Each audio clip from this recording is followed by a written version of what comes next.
Get ready. 10 seconds. 5 seconds. Start. Sir, I would like to make a few observations so that the Honorable Minister will make a note about the way in which these institutions are being run. It is a good thing that these institutions have been started. But at the same time, we are suffering from lack of coordination in regard to our technical education. We have certain institutes like the Polytechnic, etc., under the Scientific Research and Cultural Affairs Ministry, and they are run through the state governments. Then there are the engineering colleges under the universities, and thirdly, sir, trade technical education is imparted by the Central Labor Ministry at the state level. In addition to that, the states have certain arrangements of their own for technical education. I feel that there is no effort at coordination, and that leads to a good deal of confusion. Perhaps if there is effort, there are certain difficulties. I hope the Honorable Minister will tell us about that. I would also like to suggest that even in these 4 institutions, as for some time the medium of instruction would be English for emotional integration, an attempt should be made to take a few students from the neighboring region or other regions on a reciprocal basis. Otherwise, these institutes will themselves be developing, as was hinted by the previous speaker, some regional consciousness. There is great difficulty, sir, with regard to technical personnel for teaching, and I am not aware in what way these institutes will be staffed.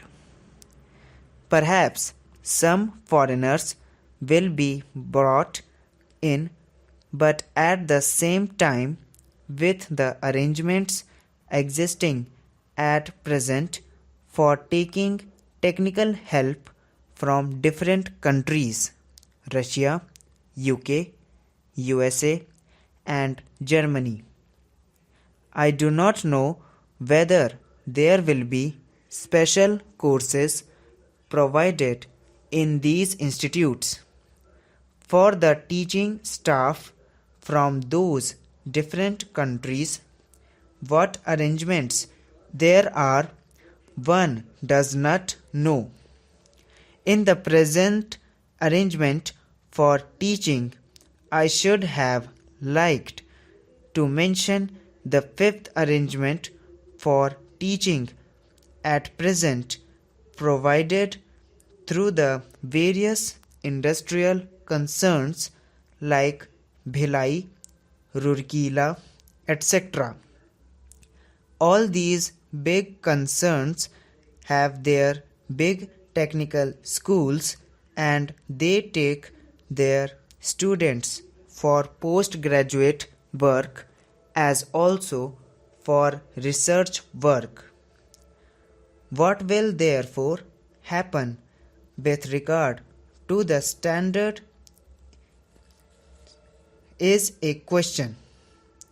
Sir, we are not at all sure in our country, but the correct use of terms, I would, for instance, mention here the word polytechnic.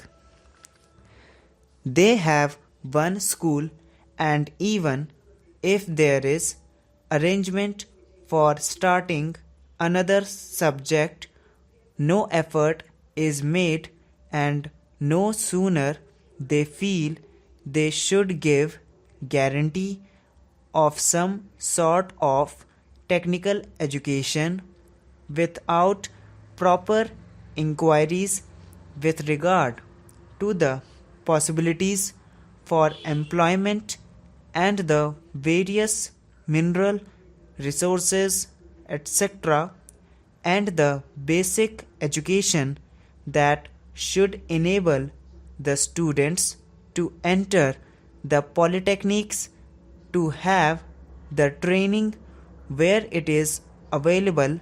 These polytechnics are started.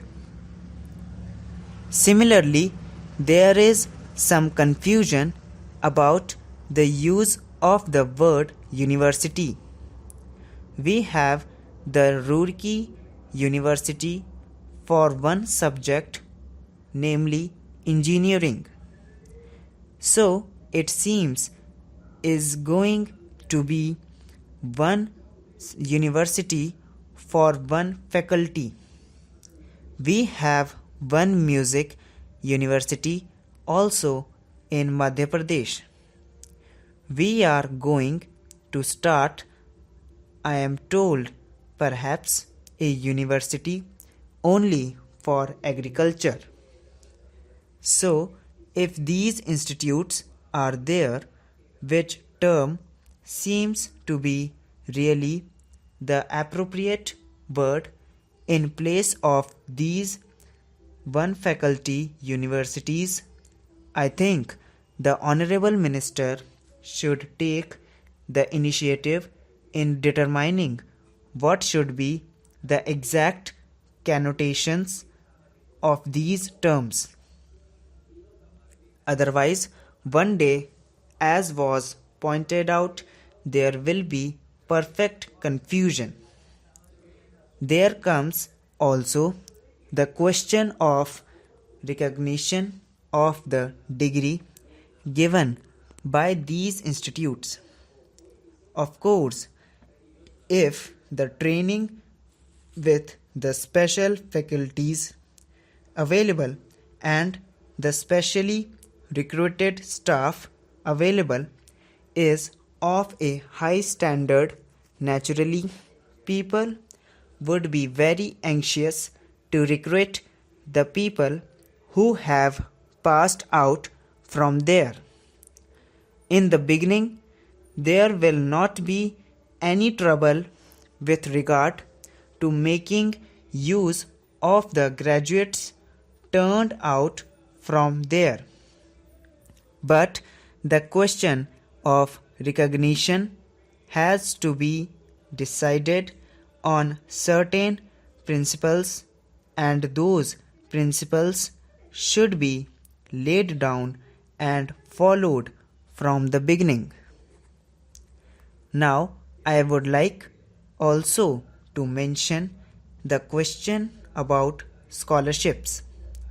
It was pointed out that certain scholarships, especially to the children of the working class, should be given. I would like to point out here that there is already provision for that, and it is not something new. What I would like to stress is that scholarships should be in larger numbers. The scholarships do not seem to be adequate for the rising standard of living and the cost of living. The scholarships that are given do not meet half the need. There is yet another matter which The Honorable Minister is the proper person to inquire about, and that is the merit scholarships that are available in different states to students for technical subjects or to other students who pass with very high marks and not given by the states if they read outside the state.